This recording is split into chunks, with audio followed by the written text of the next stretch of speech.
Did you ever wonder when you run a Taboola campaign and you see one or two specific placements if you can run exclusively on them?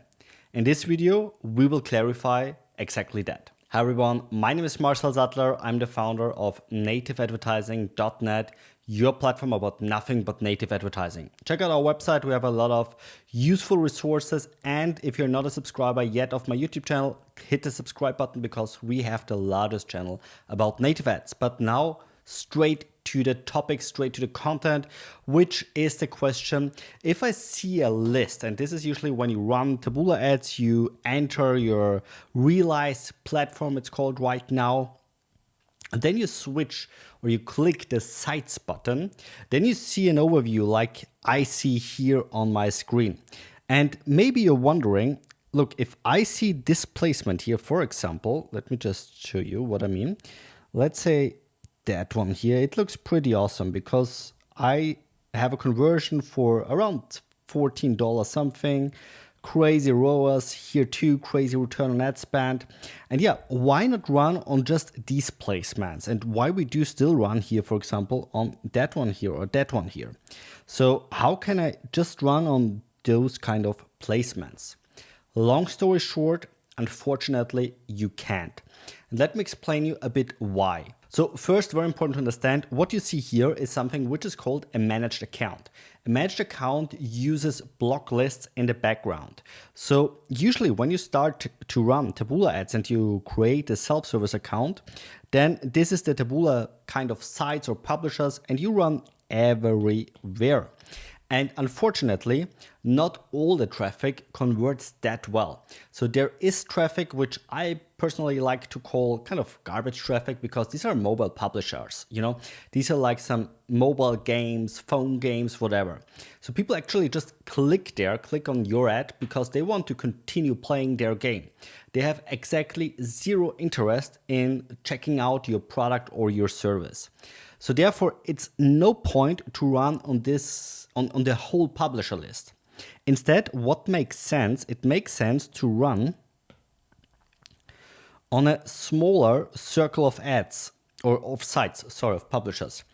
Yes, it's way smaller. It's maybe just 40%, 50% of the size traffic-wise, but the traffic quality here, these are called premium publishers, and these are publishers like you can see here, like AOL. This is now a US campaign, AOL, Yahoo, MSN. Something like this, UME actually should be also blocked. I mean, it's not 100%, but you get the idea. So yeah, this is the difference. And yes, you do want to run exclusively on this kind of selected publishers, or on the other hand side, you want to use a block list, which blocks like this kind of traffic here. And how I do this, so there are two different kind of accounts. Very important to understand this one here. There's something which is called self-service, and there's something which is called managed account.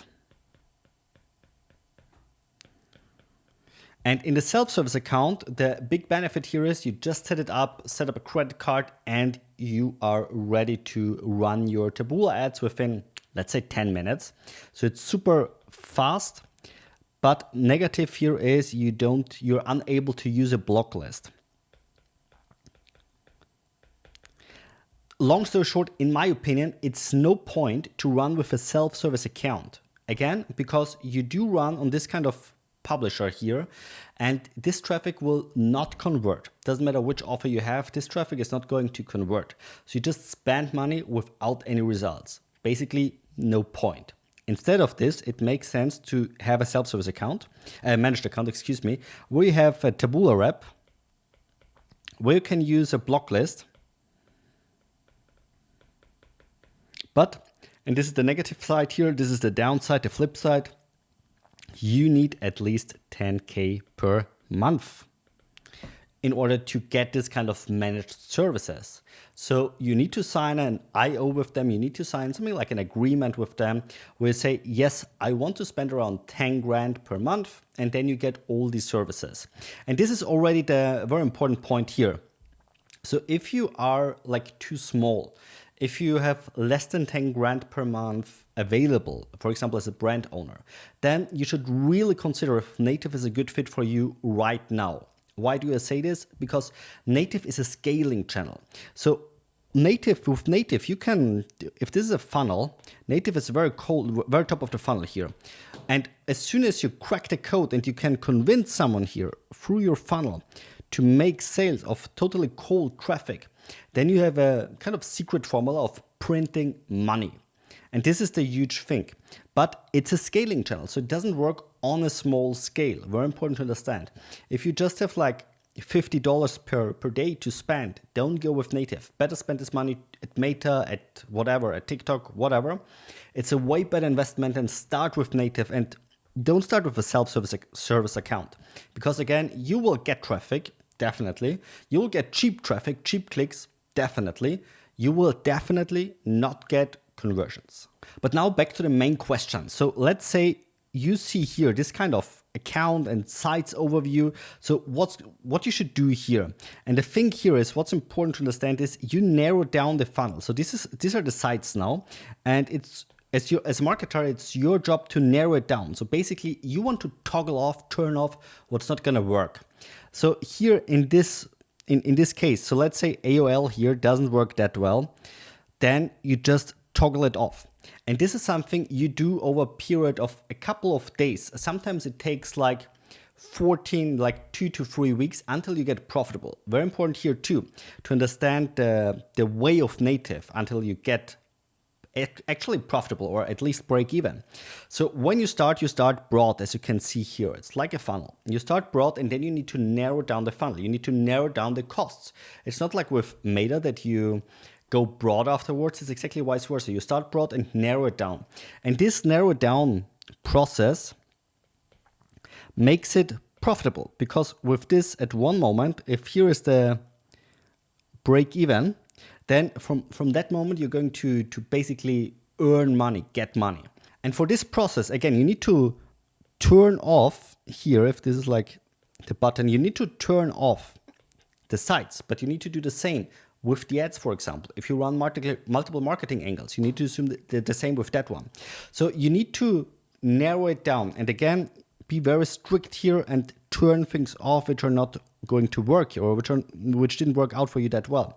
So for example, here in this case, I would turn off all of these ones here, because these UME platforms, they are basically, they just slipped through their block list. Actually can happen, should not happen, but can happen. And yeah, this is something I would turn off now manually when I see this, this site list here.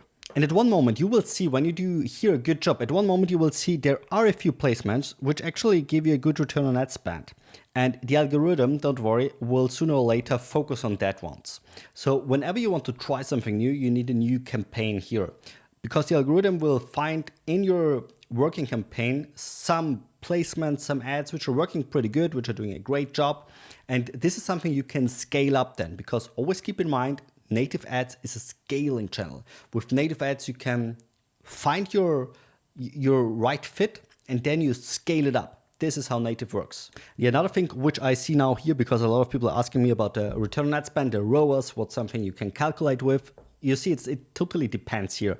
Also here, unfortunately, a return on ad spend of 5 something is not duplicatable on a long run, on a scale.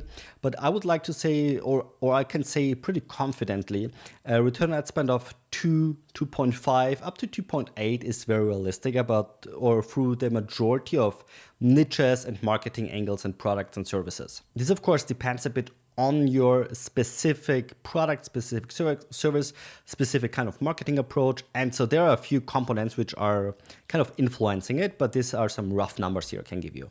I hope you liked that video. If so, I would extremely appreciate if you give me a thumbs up and of course subscribe to my channel. By the way, if you're interested in more content about native ads, let me know in the comments below in what kind of content you're actually interested or what kind of questions you have about native, so we can create videos about that. Have a good one. See you next time.